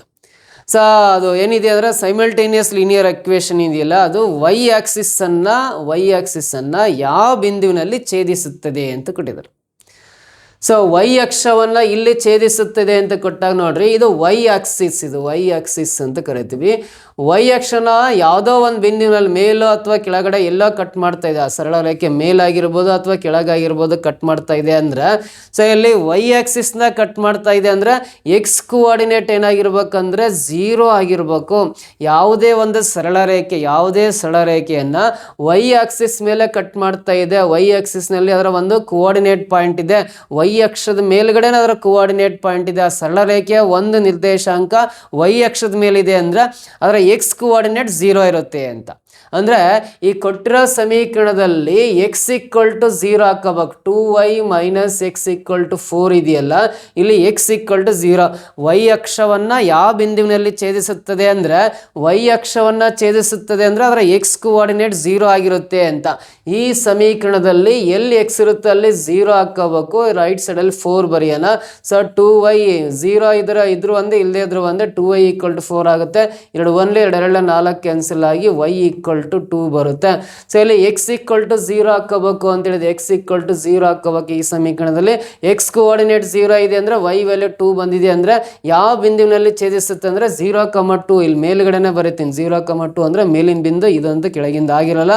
ಸೊ ಹಾಗಾಗಿ ಈ ಒಂದು ಸಮೀಕರಣದ ಸರಳ ರೇಖೆ ವೈ ಅಕ್ಷವನ್ನು 0,2 ಬಿಂದುವಿನಲ್ಲಿ ಕಟ್ ಮಾಡಿ ಹೋಗುತ್ತೆ, ಇಂಟರ್ಸೆಕ್ಟ್ ಆಗುತ್ತೆ ಅಥವಾ ಛೇದಿಸುತ್ತೆ ಎಂದು ಕರಿತೀವಿ. ಯಾವ ಬಿಂದು ಅಂದರೆ 0,2 ಅನ್ನೋದು ಆಪ್ಷನ್ ಸಿ ನಲ್ಲಿದೆ. This is the exact answer. ಕ್ಲಿಯರಾ? ಸೊ ನೆಕ್ಸ್ಟ್ ಪ್ರಶ್ನೆ ಬರೋಣ, ಮುಂದಿನ ಪ್ರಶ್ನೆ. Graphically, the pair of equation 8x minus 4y plus 12 equal to 0 and 2x minus y plus 5 equal to 0 represent two lines which are ಅಂತ ಇದೆ. ನೋಡ್ರಿ, ನಕ್ಷೆಯಲ್ಲಿ 8x minus 4y plus equal to 0, 2x minus y plus 5 equal to 0 ಸಮೀಕರಣಗಳ ಜೋಡಿಯು ಪ್ರತಿನಿಧಿಸುವ 2 ರೇಖೆಗಳು ಅಂತ ಕೇಳಿದೆ. So ನೋಡ್ರಿ, ಇವೆರಡೂ ಸಮೀಕರಣಗಳಿಗೆ ನಾವು ಗ್ರಾಫ್ ಹಾಕಿದ್ವಿ ಅಂದರೆ ಅವೆರಡೂ ಸಮೀಕರಣಗಳಿಗೆ ಗ್ರಾಫ್ ಹಾಕಿರೋ ಅಂದರೆ 2 ಸರಳ ರೇಖೆ ಬರ್ತವೆ. ಅವೆರಡೂ ಸರಳ ರೇಖೆಗಳು ಒಂದು ಬಿಂದುವಿನಲ್ಲಿ ಇಂಟರ್ಸೆಕ್ಟ್ ಆಗ್ತವೆ ಅಂತ ಫಸ್ಟ್ ಆಪ್ಷನಲ್ಲಿ ಕೊಟ್ಟಿದ್ದಾನೆ. ನಿಖರವಾಗಿ ಒಂದು ಬಿಂದುವಿನಲ್ಲಿ ಛೇದಿಸಬಹುದು ಅಂತ. ಇಂಟರ್ಸೆಕ್ಟ್ ಅಟ್ ಎಕ್ಸಾಕ್ಟ್ಲಿ 2 ಪಾಯಿಂಟ್ಸ್ ಅಂತೇಳಿ ನಿಖರವಾಗಿ 2 ಬಿಂದುಗಳಲ್ಲಿ ಛೇದಿಸುತ್ತವೆ ಅಂತ ಕೊಟ್ಟಿದ್ದಾನೆ. ಅಥವಾ ಅವೆರಡೂ ಸರಳ ರೇಖೆಗಳು ಪ್ಯಾರಲಲ್ ಆಗಿರ್ತವೆ, ಸಮಾಂತರ ರೇಖೆಗಳಾಗಿರ್ತವೆ ಅಂತ ಹೇಳಿದ್ದಾನೆ. ಆಮೇಲೆ ಕೋಇನ್ಸಿಡೆಂಟ್ ಅಂತ ಹೇಳಿದ್ದಾನೆ, ಅಂದರೆ ಪರಸ್ಪರ ಸಂಧಿಸುತ್ತವೆ ಅಂತ ಕೊಟ್ಟಿದ್ದಾನೆ. ಅಂದರೆ ಇಲ್ಲೇ ನೋಡ್ರಿ, ನಾವೇನು ಮಾಡೋಣ ಅಂದ್ರೆ ಈ ಕೊಟ್ಟಿರೋ ಸಮೀಕರಣಗಳಿಂದವಲ್ಲ, 8x minus 4y equal to ಇದು ಪ್ಲಸ್ 12 ರೈಟ್ ಸೈಡಿಗೆ ತಗೊಂಬರೋಣ, ಮೈನಸ್ 12 ಆಗುತ್ತೆ. ಇನ್ನೊಂದು 2x minus y equal to plus 5 right ಸೈಡಿಗೆ ಬಂದರೆ ಮೈನಸ್ 5 ಆಗುತ್ತೆ. ಸೊ ಇಲ್ಲಿ A1 ಅಂದರೆ 8 ಬರ್ರಿ, B1 ಅಂದರೆ ಮೈನಸ್ 4 ಬರ್ಕೊಳ್ರಿ, C1 ಅಂದರೆ ಮೈನಸ್ 12 ಬರ್ಕೊಳ್ರಿ. ಇಲ್ಲಿ A2 ಅಂದರೆ 2 ಬರ್ಕೊಳ್ರಿ, ಆಮೇಲೆ B2 ಅಂದರೆ ಮೈನಸ್, ಇಲ್ಲಿ ಏನಿಲ್ಲ ಅಂದರೆ 1 ಇದ್ದಂಗೆ ಮೈನಸ್ 1 ಬರ್ಕೊಳ್ರಿ. C2 ಅಂದರೆ ಮೈನಸ್ 5 ಬರ್ಕೊಂಡು ಇಲ್ಲಿ A1/A2 ವ್ಯಾಲ್ಯೂ ಕಂಡುಹಿಡ್ಕೊಳ್ರಿ. ಎಷ್ಟು ಬರುತ್ತೆ? A1/A2, A1 ಅಂದರೆ 8 ಡಿವೈಡ್ ಬೈ A2 ಅಂದರೆ 2 ಇದೆ. ಸೊ 2 1s 2 4s 8 ಕ್ಯಾನ್ಸಲ್ ಆಗಿ A1/A2 ವ್ಯಾಲ್ಯೂ 4 ಬರುತ್ತೆ. ಸೊ ಅದೇ ರೀತಿ B1/B2 ವ್ಯಾಲ್ಯೂ ಕಂಡುಹಿಡಿಯೋಣ. B1/B2 ವ್ಯಾಲ್ಯೂ ಅಂದರೆ B1 ಅಂದರೆ ಮೈನಸ್ 4 ಇದೆ, B2 ಅಂದರೆ ಮೈನಸ್ 1 ಇದೆ. ಮೈನಸ್ ಮೈನಸ್ ಕ್ಯಾನ್ಸಲ್ ಆಗಿ 1ರಿಂದ 4 ಡಿವೈಡ್ ಮಾಡಿದ್ರೆ 4 ಬರುತ್ತೆ. B1/B2 ವ್ಯಾಲ್ಯೂ ಕೂಡ 4 ಬರುತ್ತೆ. ಅದೇ ರೀತಿ C1/C2 ವ್ಯಾಲ್ಯೂ ಕಂಡುಹಿಡ್ಕೊಂಡ್ರೆ C1 ಅಂದರೆ ಮೈನಸ್ 12, C2 ಅಂದರೆ ಮೈನಸ್ 5, ಮೈನಸ್ ಮೈನಸ್ ಕ್ಯಾನ್ಸಲ್ ಆಗಿ 12/5 ಬರುತ್ತೆ, 12/5. ಸೊ ಇಲ್ಲಿ ಅರ್ಥ ನೋಡ್ರಿ, A1/A2 value is equal to B1/B2 value is not equal to C1/C2 value ಆಗಿರುತ್ತೆ. ಸೊ ನೋಡ್ರಿ, A1/A2 ವ್ಯಾಲ್ಯೂ B1/B2 ವ್ಯಾಲ್ಯೂ ಎರಡು ಸಮ ಇದೆ. ಬಟ್ ಅದು C1/C2 ವ್ಯಾಲ್ಯೂಗೆ ಸಮ ಇಲ್ಲ ಅಂದರೆ ಸೊ ಇವೆರಡೂ ಸಮೀಕರಣಗಳ ನಕ್ಷೆಗಳೇನಾಗಿರ್ತವೆ ಅಂದರೆ ಇಟ್ ಹ್ಯಾಸ್ ನೋ ಸೊಲ್ಯೂಷನ್ ಅಂತ. ನೋ ಸೊಲ್ಯೂಷನ್ ಅಂದರೆ ಎರಡೂ ಸಮೀಕರಣಗಳನ್ನು ಬಿಡಿಸಿದಾಗ ಯಾವುದೇ ಪರಿಹಾರಗಣ ನಮಗೆ ಸಿಗಲ್ಲ. ನೋ ಸೊಲ್ಯೂಷನ್ಸ್ ಅಂತ ಕರಿತೀವಿ. ನೋ ಸೊಲ್ಯೂಷನ್ಸ್ ಅಂತ ಕರಿತೀವಿ ಅಂದರೆ ಅವೆರಡಕ್ಕೂ ನಾವು ಗ್ರಾಫ್ ಹಾಕಿದ್ವಿ ಅಂದರೆ ಅವೆರಡೂ ಗ್ರಾಫ್ಸ್ ಈ ಥರ ಸಮಾಂತರ ರೇಖೆಗಳಾಗಿರ್ತವೆ. ಇದು ಎಕ್ಸ್ ಅಕ್ಷ, ವೈ ಅಕ್ಷ, ಇದು ಎಕ್ಸ್ ಅಕ್ಷ ಅಂದರೆ ಗ್ರಾಫ್ ಡ್ರಾ ಮಾಡಿದ್ರೆ ಈ ಥರ ಸಮಾಂತರ ರೇಖೆಗಳು ಬರ್ತವೆ. ಅವೆಲ್ಲೂ ಸಂಧಿಸದೆ ಅಲ್ಲ, ಅದರ ಪಡೆ ಅವೇ ಸಪ್ರೇಟ್ ಹೋಗ್ತವೆ, ಇವೇ ಸಪ್ರೇಟ್ ಬರ್ತವೆ. ಅಂದರೆ ಅವೆರಡು ಪರಸ್ಪರ ಛೇದಿಸುವುದಿಲ್ಲ. ಅಂದರೆ ಇವೆರಡೂ ಗ್ರಾಫ್ ಡ್ರಾ ಮಾಡಿದರೆ ಸಮಾಂತರ ರೇಖೆಗಳಾಗಿರ್ತವೆ. ಸೊ ಇಟ್ ಹ್ಯಾಸ್ ಈ ಕಂಡೀಷನ್ ಸ್ಯಾಟಿಸ್ಫೈ. ನೋಡ್ರಿ, A1/A2 is not equal to B1/B2 is not equal to C1/C2. ಈ ಕಂಡೀಷನ್ ಸ್ಯಾಟಿಸ್ಫೈ ಆಯ್ತಂದ್ರೆ ಇವು ಪರಿಹಾರವನ್ನು ಹೊಂದಿರಲ್ಲ. ಇವುಗಳಿಗೆ ನಾವು ಗ್ರಾಫ್ ಡ್ರಾ ಮಾಡಿದ್ದೀವಿ ಅಂದರೆ ಅದೇ ಸಪ್ರೇಟ್ ಲೈನ್, ಇದೇ ಸಪ್ರೇಟ್ ಲೈನ್ ಹೋಗುತ್ತೆ. ಹಾಗಾಗಿ ಅವು ಸಮಾಂತರ ರೇಖೆಗಳಾಗಿರ್ತವೆ, ಪ್ಯಾರಲಲ್ ಲೈನ್ಸ್ ಆಗಿರ್ತವೆ, ಸಮಾಂತರವಾಗಿರುತ್ತವೆ ಅಂತ ಆಪ್ಷನ್ ಸಿ ನಲ್ಲಿದೆ ನೋಡ್ರಿ. ಆಪ್ಷನ್ ಸಿ ಇದಕ್ಕೆ ಸರಿ ಉತ್ತರ ಆಗಿರುತ್ತೆ, ಪ್ಯಾರಲಲ್ ಆಗಿರ್ತವೆ ಅಂತ ಹೇಳ್ತೀವಿ. ಕ್ಲಿಯರಾ? ಈ ರೀತಿ ಈ ಕ್ವಶನ್ ಬಿಡಿಸಬಹುದು. Coming to the next question ಬರೋಣ. ಮುಂದಿನ ಪ್ರಶ್ನೆ, values of k for which the quadratic equation 2x² minus kx plus k equal to 0 has equal roots is or are ಅಂತಿದೆ. ನೋಡಿ, 2x² minus kx plus k equal to 0 ವರ್ಗ ಸಮೀಕರಣವು ಸಮಾನ ಮೂಲಗಳನ್ನು ಹೊಂದಿದ್ದರೆ k ನ ಮೌಲ್ಯಗಳು ಅಂತ ಕೇಳಿದ್ದಾರೆ. ಸಮಾನ ಮೌಲ್ಯಗಳು ಅಂದರೆ ನೋಡ್ರಿ, 2x² minus kx plus k equal to 0 ಇದೆಯಲ್ಲ, ಇದನ್ನು ವರ್ಗ ಸಮೀಕರಣದ ಆದರ್ಶ ರೂಪ ax² plus bx plus c equal to 0 compare ಮಾಡಿದರೆ a equal to 2 ಆಗುತ್ತೆ. b ಅಂದರೆ ಇಲ್ಲಿ ಮೈನಸ್ k ಇದೆ, ಮೈನಸ್ k ಬರಿತೀನಿ. c ಅಂದರೆ c ಪ್ಲಸ್ ಅಲ್ಲಿ k ಇದೆ, k ಬರೀತಾ ಇದೆ. ಸಮಾನ ಮೂಲಗಳನ್ನು ಹೊಂದಿದ್ದರೆ ಅಂತ, ವರ್ಗ ಸಮೀಕರಣದ ಮೂಲಗಳು ಸಮವಾಗಿದ್ದರೆ ಅಂತ ಕೇಳಿ. For which quadratic equation 2x² minus kx plus k equal to 0 has equal roots is are ಅಂದರೆ, ಸೊ ಅಲ್ಲಿ ಈಕ್ವಲ್ ರೂಟ್ಸ್ ಅಂದರೆ m ಅನ್ನೋದು ಒಂದು ಮೂಲ ಮತ್ತು n ಅನ್ನೋದು ಮತ್ತೊಂದು ಮೂಲ, ಇವೆರಡೂ ಮೂಲಗಳು ಸಮನಾಗಿರ್ತವೆ ಅಂತ. ಎರಡೂ ಮೂಲಗಳು ಸಮನಾಗಿರ್ತವೆ ಅಂತ ಬರೆಯೋದಾದ್ರೆ, ಸೊ ಇಲ್ಲಿ ನಾವೇನು ಬರಿತೀವಿ ಅಂದರೆ ಕೆ ನಾವೆಲ್ಲ ಕಂಡುಹಿಡಿಬೇಕಲ್ಲ. So m into n equal to ಮೂಲಗಳ ಗುಣಲಬ್ಧ ಅಂದರೆ c/a ಬರಿತೀನಿ. m ಮತ್ತು n ಎರಡೂ ಸೇಮ್ ಇರ್ತವಲ್ಲ, m ಇಂಟು m ಅಂದರೆ m² ಆಗುತ್ತೆ. n m ಎರಡೂ ಸೇಮ್ ಇರ್ತವಲ್ಲ. c ಅಂದರೆ k ಆಗುತ್ತೆ, ಡಿವೈಡ್ ಬೈ a ಅಂದರೆ 2 ಆಗುತ್ತೆ. So k/2 equal to 2m² ಆಗುತ್ತೆ. ಬಟ್ ಇದರಲ್ಲಿ ಮೂಲಗಳು ಸಿಗ್ತಾ ಇಲ್ಲ. ಈ ಥರ ಮಾಡೋದಕ್ಕಿಂತ ಬೆಸ್ಟ್ ಮೆಥಡ್ ಅಂದರೆ ಈ ರೀತಿ ಬೇಡ, ಇದರಲ್ಲಿ m n ಆಗಿ ಉಳಿತವೆ. ವರ್ಗ ಸಮೀಕರಣದ ಮೂಲಗಳು ಸಮ ಅಂದ್ರೆ ಏನು ಬರಿತೀವಿ ಅಂದರೆ ಡೆಲ್ಟಾ ಈಕ್ವಲ್ ಟು 0 ಬರೆಯೋಣ. ಡೆಲ್ಟಾ ಈಕ್ವಲ್ ಟು 0 ಅಂತ ತಗೊಂಡ್ರೆ ಮೂಲಗಳು ಸಮ ಮತ್ತು ವಾಸ್ತವ ಮತ್ತು ಸಮ ಅಂತ ಕರಿತೀವಿ. Delta value b² minus 4ac equal to 0 ಬರೆಯೋಣ. b ಅಂದರೆ ಮೈನಸ್ k ಇದೆ, ಮೈನಸ್ k ಹೋಲ್ ಸ್ಕ್ವೇರ್ ಬರೆಯೋಣ. ಮೈನಸ್ 4 ಇಂಟು a ಅಂದರೆ 2 ಬರುತ್ತೆ, c ಅಂದರೆ k ಬರುತ್ತೆ, ಈಕ್ವಲ್ ಟು 0 ಬರೆಯೋಣ. ಮೈನಸ್ ಕೆ ಹೋಲ್ ಸ್ಕ್ವೇರ್ ಅಂದರೆ ಅದು minus into minus plus K square ಆಗುತ್ತೆ.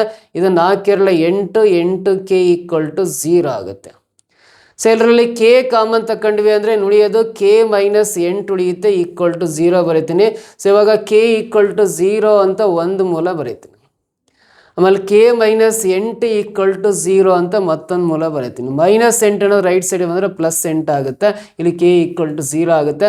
0 ಮತ್ತು 8 ನಾವು ಎರಡು ಮೂಲಗಳನ್ನು ಹೊಂದಿರುತ್ತೆ. 0 ಮತ್ತು 8 ಅಂತ ಆಪ್ಷನ್ ಡಿ ನಲ್ಲಿ ಇದೆ ನೋಡ್ರಿ. This is the right answer. ಕೆನ ವ್ಯಾಲ್ಯೂಸ್ 0 ಬರ್ಬೋದು, ಅದರ್ವೈಸ್ 8 ಕೂಡ ಬರ್ಬೋದು. ಕ್ಲಿಯರಾ? ಸೊ ನೆಕ್ಸ್ಟ್ ಪ್ರಶ್ನೆ, if one root of the quadratic equation 3x² minus 9x plus k minus 1 equal to 0 is reciprocal of the other, then the value of k is ಅಂತ ಇದೆ ನೋಡಿ. ಇಲ್ಲಿ 3x² minus 9x 3x² minus 9x plus K minus 1 ಇದಕ್ಕೆ bracket ಹಾಕಿ ಬರೀತೀನಿ, equal to 0 ವರ್ಗ ಸಮೀಕರಣದ ಒಂದು ಮೂಲವು ಇನ್ನೊಂದರ ಪರಸ್ಪರ ವ್ಯುತ್ಕ್ರಮವಾಗಿದ್ದರೆ ಅಂದರೆ ಒಂದು ಮೂಲ m ಅನ್ನೋದು ಮತ್ತೊಂದು ಮೂಲ n ನ ವ್ಯುತ್ಕ್ರಮ ರೂಪದಲ್ಲಿರುತ್ತೆ. m ಈಕ್ವಲ್ ಟು 1/n ಅಂತ ಬರೀತೀನಿ. ಒಂದು ಮೂಲ m ಅನ್ನೋದು ಮತ್ತೊಂದು ಮೂಲದ ವ್ಯುತ್ಕ್ರಮ ರೂಪದಲ್ಲಿರುತ್ತಲ್ಲ, 1/n ಅಂತ ಬರೀತೀನಿ. ಸೊ ಹಾಗಾದ್ರೆ ಈ ಥರ ಬರ್ಕೊಂಡ್ರೆ ಕೆ ನ ಮೌಲ್ಯ ಎಷ್ಟು ಬರುತ್ತೆ ಅಂತ ಕ್ವಶನ್ ಕೇಳಿದಾನೆ. ಇನ್ನು ಸ್ಟ್ಯಾಂಡರ್ಡ್ ಫಾರ್ಮೆಟಿಗೆ ax² plus bx plus c equal to 0 ಫಾರ್ಮೆಟಿಗೆ ಕಂಪೇರ್ ಮಾಡಿದ್ವಿ ಅಂದ್ರೆ ಇಲ್ಲಿ a ನ ವ್ಯಾಲ್ಯೂಸ್ ಎಷ್ಟಾಗ್ತವೆ ಅಂದರೆ a ಈಕ್ವಲ್ ಟು ಇಲ್ಲಿ 3 ಆಗುತ್ತೆ. b ಅಂದರೆ ಇಲ್ಲಿ -9 ಇದೆ. c ಅಂದರೆ ನೋಡ್ರಿ k -1 ಇದೆ c ಅಂದರೆ. ಸೊ ಹಾಗಾದ್ರೆ ವರ್ಗ ಸಮೀಕರಣದ ಮೂಲಗಳ ಗುಣಲಬ್ಧ ಗೊತ್ತಿದೆ. M into N equal to C by ಏನದು ವರ್ಗ ಸಮೀಕರಣದ ಮೂಲಗಳ ಗುಣಲಬ್ಧ. ಪ್ರಾಡಕ್ಟ್ ಆಫ್ ರೂಟ್ಸ್ ಅಂದರೆ ಎಮ್ ಇಂಟು ಎನ್ ಬರುತ್ತೆ. ಸೊ ಇಲ್ಲಿ ಎಮ್ ಇದ್ದತ್ರ 1/n, ಎಮ್ ಇದ್ದತ್ರ ನೋಡ್ರಿ 1/n ಬರಿಬೋದು. ಯಾಕಂದ್ರೆ ಒಂದು ಮೂಲ ಇನ್ನೊಂದರ ವಿತ್ ಕ್ರಮ, reciprocal of one root is reciprocal of another ಕೊಟ್ಟಿರೋದ್ರಿಂದ ಎಮ್ ಇದ್ದತ್ರ 1/n ಬರ್ಕೊಂಡು ಇಂಟು ಎನ್ ಹಾಗೆ ಬರ್ಕೊಂಡು ಸಿ ಅಂದರೆ k-1 ಬರ್ಕೊಂಡು ಡಿವೈಡ್ ಬೈ ಎ ಅಂದರೆ 3 ಬರೆಯೋಣ. ಈ ಎನ್ ಕ್ಯಾನ್ಸಲ್ ಆಗಿ 3 ಈ ಸೈಡ್ ಬಂತಂದ್ರೆ 1 ಇಂಟು 3 3ನೇ ಆಗುತ್ತೆ. ರೈಟ್ ಸೈಡಲ್ಲಿ k-1 ಇದು. ಈ -1 ಲೆಫ್ಟ್ ಸೈಡಿಗೆ ಬಂದರೆ +1 ಆಗುತ್ತೆ. ಸೊ ಅಲ್ಲಿ 3 + 1 ಅಂದರೆ 4 ಬರುತ್ತೆ. k = 4 ಅಂತ ಬರೀತೀನಿ. k ನ ವ್ಯಾಲ್ಯೂ 4 ಬರುತ್ತೆ. 4 ಅನ್ನೋದು ಆಪ್ಷನ್ ಏನಲ್ಲಿದೆ. Is it clear? ಅರ್ಥ ಆಯ್ತಾ? ನೆಕ್ಸ್ಟ್ ಪ್ರಶ್ನೆ, ಮುಂದಿನ ಪ್ರಶ್ನೆ. The fifth term from the end of AP -11, -8, -5 and so on 55 is. ನೋಡ್ರಿ -11, -8, -5 ಅಂಡ್ ಸೋ ಆನ್ ಬರ್ಕಂತ ಹೋದ್ರೆ ಲಾಸ್ಟ್ ಟರ್ಮು 55 ಇದೆ ಅಂತ ಇದೆ. ಇಲ್ಲಿ ಅಂತ್ಯದಿಂದ 5ನೇ ಪದ ಅಂದರೆ ಬ್ಯಾಕ್ ಸೈಡಿಂದ 5ನೇ ಪದ ಯಾವುದು ಅಂತ ಕೇಳಿದ್ದಾನೆ. ಬ್ಯಾಕ್ ಸೈಡಿಂದ 5ನೇ ಪದ ಕಂಡುಹಿಡಿಬೇಕಂದ್ರೆ ನೋಡ್ರಿ -8 ಇರೋದು -11 ಆಗ್ಬೇಕಂದ್ರೆ -8ಕ್ಕೆ -3 ಕೂಡಿದರೆ -11 ಆಗುತ್ತೆ. -5ಕ್ಕೆ -3 ಕೂಡಿದಾಗ -8 ಬರುತ್ತೆ. ಬ್ಯಾಕ್ ಸೈಡಿಂದ ಹಿಂಗೆ ಬರ್ತಾ ಇದ್ದಾನೆ. -5 -3 ಅಂದರೆ -8 ಆಗುತ್ತೆ. -8 -3 ಅಂದರೆ -11 ಆಗುತ್ತೆ. ಇದೇ ಥರ ಹಿಂದ್ಗಡೆಯಿಂದ ಬರೋಣ. ಸೊ 55 -3 ಅಂದರೆ 52 ಆಗುತ್ತೆ. 52 -3 ಅಂದರೆ 49 ಬರುತ್ತೆ. ಸೊ 49 -3 ಅಂದರೆ 46 ಬರುತ್ತೆ. 46 -3 ಅಂದರೆ 43 ಬರುತ್ತೆ. ಹಿಂಗೆ 3 ಮೈನಸ್ ಮಾಡ್ಕೊಂತ ಬಂದರೆ ಬ್ಯಾಕ್ವರ್ಡಿಂದ ನಂಬರ್ ಸಿಗ್ತಾ ಹೋಗ್ತವೆ.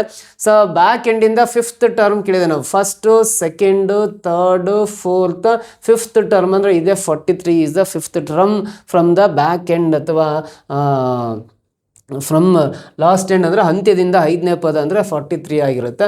ಆಪ್ಷನ್ ಎ ಇದೆಯಲ್ಲ, this is the right answer. ನೋಡ್ರಿ, ಸೊ ಈ ಥರ ಕ್ವಶನ್ಸ್, ಯಾವ ಥರ ಇಂಪಾರ್ಟೆಂಟ್ ಕ್ವಶನ್ಸ್ ಸಾಲ್ವ್ ಮಾಡೋ ವಿಧಾನ ಹೇಳ್ಕೊಟ್ಟಿದ್ದೀನಿ. ನನ್ನ ಕ್ಲಾಸಸ್ ಇಷ್ಟ ಆಗಿದ್ರೆ ದಯವಿಟ್ಟು ಒಂದು ಲೈಕ್ ಮಾಡಿ. ನಿಮಗೆ ಏನು ಅನಿಸುತ್ತೆ ಅದು ದಯವಿಟ್ಟು ಕಮೆಂಟ್ ಬಾಕ್ಸಲ್ಲಿ ಕಮೆಂಟ್ ಮಾಡ್ತಾ ಬನ್ನಿ. ಸೊ ಹಾಗೆ ವೀಡಿಯೋಸ್ ಇಷ್ಟ ಆಗಿದ್ದರೆ ಸ್ಪರ್ಧಾ ಕರ್ನಾಟಕ ಅಕಾಡೆಮಿಗೆ ಸಪೋರ್ಟ್ ಮಾಡ್ಬೇಕಂದ್ರೆ, ಡೊನೇಟ್ ಮಾಡಬೇಕು ಅಂದರೆ ಇಲ್ಲಿ ಕಾಣಿಸ್ತಕ್ಕಂಥ QR ಕೋಡ್ಗೆ ಸ್ಕ್ಯಾನ್ ಮಾಡಿ ಎಷ್ಟಾಗುತ್ತೆ ಅಷ್ಟು ಡೊನೇಟ್ ಮಾಡ್ತಾ ಬನ್ನಿ. ಸೊ ದಯವಿಟ್ಟು ಕಮೆಂಟ್ ಬಾಕ್ಸಲ್ಲಿ ಕಮೆಂಟ್ ಮಾಡ್ತಾ ಬನ್ನಿ. ಸೊ ಅದು CTET ಎಕ್ಸಾಮ್ ಬರೀತಕ್ಕಂಥ ಎಲ್ಲ ಕ್ಯಾಂಡಿಡೇಟ್ಸ್ಗೆ ಶುಭವಾಗಲಿ ಅಂತ ಹಾರೈಸ್ತಾ ಈ ವಿಡಿಯೋನ ಎಂಡ್ ಮಾಡ್ತಾ ಇದ್ದೀನಿ. Thank you so much.